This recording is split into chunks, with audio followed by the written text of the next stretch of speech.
Huli na ba ang lahat para maglingkod sa ating Panginoon? Pag-usapan po natin yan sa devotion natin na ito.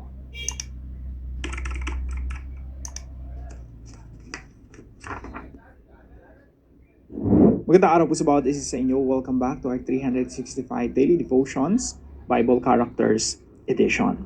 Binabati ko po muna si Adelaida Tagayon, Fred Josh Chris ng KSA. Hello po sa inyo at maraming salamat po sa inyong pagsubaybay dito po sa ating mga devotions. Now, yung pag-aaralan po natin ngayong araw ay patungkol po sa calling, panawagan ng Diyos. At yung panawagan ng Diyos ay walang pinipiling edad. Ang pag-aaralan po natin na character ay si Aaron. Si Aaron po ay kapatid ni Moses. Now, si Aaron, siya po ay kuya. Si Moses yung nakakabata. Now, nung tinawag po ng Diyos si Moses, nung nandun siya sa Midian upang bumalik sa Ehipto upang palayaan ng bayan ng Israel, siya po ay 40 years old na. No, 80 years old na. 40 years old siya nung tumakas sa Ehipto, 80 years old siya nung tinawag siya sa Midian. Yung kuya niya ay 83 years old na. So marahil si Aaron, nung siya ay naging pari o priest, siya po ay mga 83 years old na or 84. Now, sabi po rito sa Exodus chapter 28 verse 1 to 3, "Then bring near to you Aaron your brother and his sons with him from among the people of Israel to serve me as priest." So sabi ng Diyos kay Moses, si Aaron tsaka yung mga anak niya, gagawin ko silang mga priest. Aaron and Aaron's sons, Nadab and Abihu, Eleazar and Ithamar.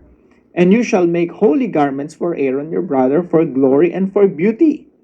You shall speak to all the skillful whom I have filled with the spirit of skill, that they make Aaron's garments to consecrate him for my priesthood." So ito po yung unang katuruan natin ngayong araw. Number 1 po, age does not matter to God's call. Yung edad po, it doesn't matter. Kung tawagin ka ng Panginoon sa isang gawain, it doesn't matter kung bata ka pa, teenager ka, o tatay ka na, nanay ka, o lolo't lola ka na. No? It doesn't matter. Yung paglilingkod sa Panginoon, wala po yung pinipiling edad. It doesn't matter kung may sakit ka. It doesn't matter kung healthy ka. Kasi ang panawagan naman ng Diyos sa paglilingkod sa Kanya ay sa iba't ibang kaparaanan na naaayon sa kapasidad na ibinigay po sa atin ng Diyos. Sa makatuwid, lahat po tayo ay dapat naglilingkod sa Panginoon nang naaayon sa kapasidad na ibinigay niya po sa atin. So, dito po sa istorya po ni Aaron, 83 years old na po siya, no? Pero age doesn't matter. Pag tinawag siya ng Diyos para maglingkod bilang priest, kahit 83 years old na siyang nagsimulang maging priest, it doesn't matter. Kaya po sa atin, sa mga senior citizen, o kung kayo ay 60 years old na, at inisip nyo magre-retire na tayo, magre-relax na lang tayo, mga kapatid, sa paglilingkod sa Panginoon, walang retirement. Mas bata pa kayo ng 20 years kay Moses, tsaka kay Aaron, nung tinawag sila ng Panginoon upang maglingkod sa Kanya. Pangalawang puntos po, grace is greater than our worst sins. Yung biyaya ng Diyos, ito ay mas higit pa kaysa sa pinakamasasama nating ginawa dito sa mundo. Mas higit pa sa ating kasalanan. Now, si Aaron po, alam niyo naman po yung istorya na pinag-aralan natin kahapon, bagamat siya ay priest, dumating sa pagkakataon na na-pressure siya ng mga tao. Priest siya ni Yahweh, ng Diyos. Pero yung mga tao, sinasabi sa kanya, gumawa tayo ng mga Diyos-Diyosan. Ito yung mga panahon na wala si Moses. At si Moses nakapag-naig sa Diyos at tumatanggap ng kautusan ng Diyos. So sabi ng Diyos, sabi ng mga tao, baka patay na si Moses, baka hindi na siya babalik. Ang daming mga kuro-kuro, ang daming mga opinion patungkol kay Moses kung ano nangyari sa kanya. So ayaw ng tao ng uncertainty. So sabi nila sa sa kuya ni Moses, why not gumawa tayo ng sarili nating Diyos, mga Diyos-Diyosan natin. Now, itong si Aaron, na siya yung tinawag ng Diyos para maging priest, imbis na i-rebuke yung mga tao, ang ginawa niya, sabi niya, okay, sige, that's a good idea. Kolektahin natin lahat ng mga ginto ninyo at gawa tayo ng gintong baka. So, yan ang kasalanan. Hindi kasalanan laban sa Diyos. Kasi ang utos ng Diyos, wala kang dapat maging ibang Diyos maliban kay Yahweh. At hindi ka dapat gumawa ng graven images ng mga Diyos-Diyosan o ng pampalit sa tunay na Diyos. Kaya yung kasalanan ni Aaron dito talaga matindi. Dinamay pa yung buong bayan. Imbes na i-rebuke, kinonsinti pa yung buong bayan ng Israel. But even though nagkasala si Aaron ng ganito kalala, no? Hindi pa rin siya disqualify ng Diyos at yung calling niya ay tuloy-tuloy pa rin. Hinayaan siya ng Diyos, sa biyaya ng Diyos, pinayagan pa rin ng Diyos si Aaron upang maglingkod sa kanya continuously. Kaya po yung grace ng Panginoon, it is greater than our worst sins. Kahit naman po tayo mga, sa inyo, marami sa inyo naglilingkod sa Panginoon, no? Ako, tayo, lagi tayo nagkakasala, pero salamat sa Panginoon, hindi niya tayo dinidisqualify.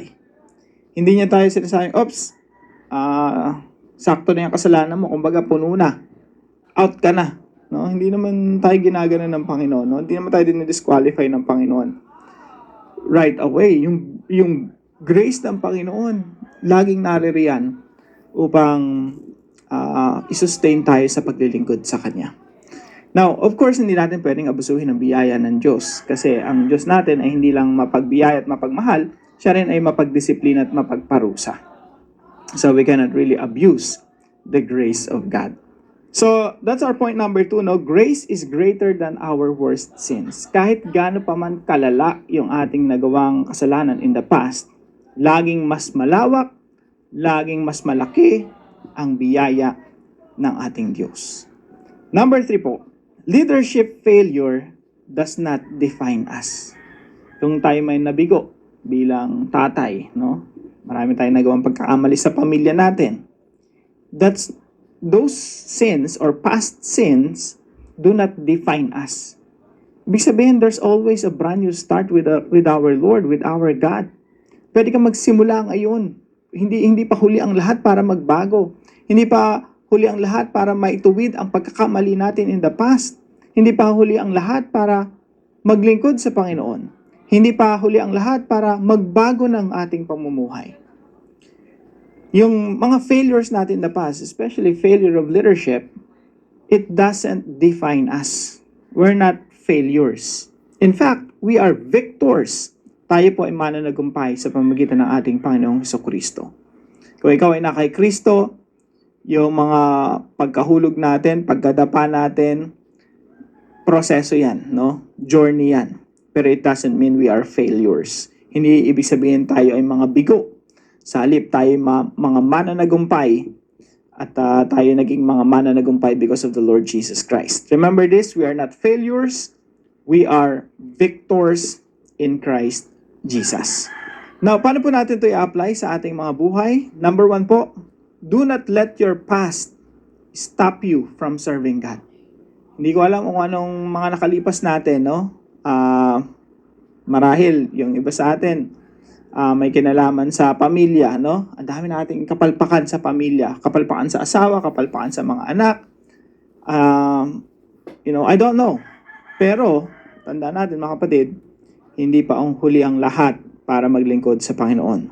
Kahit ano pa yung kasalanan na gawa natin in the past, kahit gaano pa tayo yung sa paningin ng mundo ay bigo, hindi dapat yun nakakapagpahinto sa atin pag maglingkod sa Panginoon. It doesn't matter kung tayo ay weak, mahina, hindi tayo makapagsalita, ang dami nating kahinaan. It doesn't matter kung matanda na tayo o may sakit tayo. It doesn't matter kung ano yung nakalipas natin o kasalukuyan.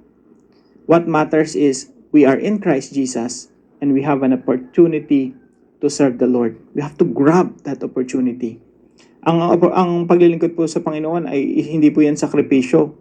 Ito po ay oportunidad. It is one of the greatest privileges that we have in this world to serve our God, the King of Kings, the Lord of Lords. Wala nang mas higit pang oportunidad o pribilehiyo na maglingkod sa ating Diyos. So do not let your past stop you from serving God. May mga nagawa ba tayong nakakahiya in the past na, hindi na ako pwede maglingkod sa Panginoon. I cannot even pronounce the name of the Lord Jesus Christ. I cannot even share the gospel because of our past. Mga kapatid, kung meron nang bumubulong sa atin na ganong boses, that does not come from the Lord. Kasi ang Panginoon, hindi ka sasabing, oh, bawal ka na maglingkod. Bawal ka nang maglingkod sa Kanya just because you did something wrong in the past. And number 2, trust that God's grace is greater than your sins. Magtiwala tayo na ang biyaya ng Diyos ay higit pa kaysa sa ating mga kasalanan or mga weaknesses, mga kahinaan. Kaya nga madalas kong sinasabi, no, anumang challenge na meron tayo sa hinaharap, ano man yung kaharapin natin sa buhay, hindi natin hinaharap yung mga challenges because we are strong. We face challenges of life because of the grace of God. Bakit kamo? Kasi pag ikaw malakas, maunlad, mayaman, wala kang sakit, wala kang karamdaman, napapagtagumpayan mo yung mga challenges in life, sino may pagmamalaki mo? Walang iba kundi ang iyong sarili. Sasabihin natin sa ating mga sarili, kaya ako naman napagtagumpayan kasi, I'm able. Pero mga kapatid, ang Diyos natin, sa mga panahong mahina tayo, mas lalong na-highlight o napapatingkad ang biyaya ng ating Diyos. Why? Because we rely on the grace of God. Sa kabila ng ating kahinaan, nandun ang kalakasan ng Diyos. Sa kabila ng ating kakulangan, nandun ang kapunuan ng ating Diyos. Laging sapat ang biyaya ng Diyos upang pagtagumpayin tayo. At lahat ng papuri at pagpapasalamat ay dapat na ibabalik natin sa ating Diyos. So trust that God's grace is greater than our weaknesses, than our sins, than our failures. Pangatlo po, fall 7 times, rise 8 times. Ano po ibig sabihin nito? Kahit na madapa ka 7 times, lagi kang babangon, nang masigit pa sa iyong pagkadapa. Kung 7 beses kang nadapa, bumangon ka ng 8 beses. Hindi tayo tumitigil. We always persevere because we are in Christ. Lahat ng nakay Kristo, nagpapatuloy. Fall 7 times, rise 8 times. Sabi po sa Proverbs 24:16, for though the righteous fall 7 times, they rise again. But the wicked stumble when calamity strikes. Yung mga tao daw matutuwid, kapag nadapa sila, makapitong beses silang nabubuwal, pero bumabangon sila ng paulit-ulit. We persevere. Lalo na tayo mga kapatid, meron tayong kanya-kanyang leadership. May kanya-kanyang ibinigay ang Diyos sa atin ng mga assignment. May kanya-kanya tayong mga misyon. May iniatang ang Diyos sa iyong balikat. Hindi pwedeng pag nadapa ka, hindi ka nababangon. You need to rise up. Kasi maraming taong dumedepende sa iyo. Maraming taong nangangailangan sa iyo.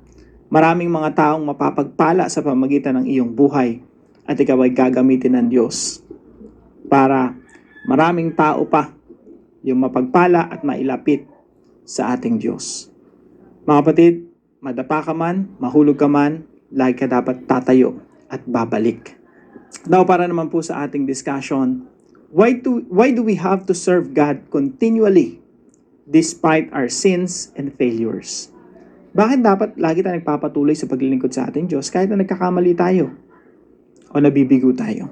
Para naman po sa ating dive deeper video, pag-usapan po natin, in what ways does Aaron foreshadow Christ?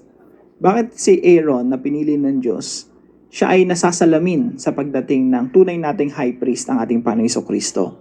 So pag-usapan din natin itong tabernacle furniture and Christ, yung mga furnitures or mga articles sa tabernacle, kasi pinagawa niyang Diyos si Moses ng tabernacle. Lahat ng ito ay patungkol kay Kristo. So even Aaron, the priest, the high priest, yung pagkakatawag kay Aaron, ito po ay may kinalaman sa ating Panginoong Jesucristo. So pag-usapan po natin yan sa ating dive deeper video. Tayo po'y manalangin. Father God, I come to you knowing how easily my heart can wander. Sometimes I can give in to fear, pressure, or pride, just like Aaron did. Thank you for not turning away from me when I fail. Thank you for your mercy that meets me when I confess my sin. Please help me hate what is wrong and love what is right. When I fall, draw me back to you quickly and gently. I trust that you are patient with me and that your grace is greater than my weakness. I want my life to serve you with humility and gratitude in Jesus' name. Amen and amen.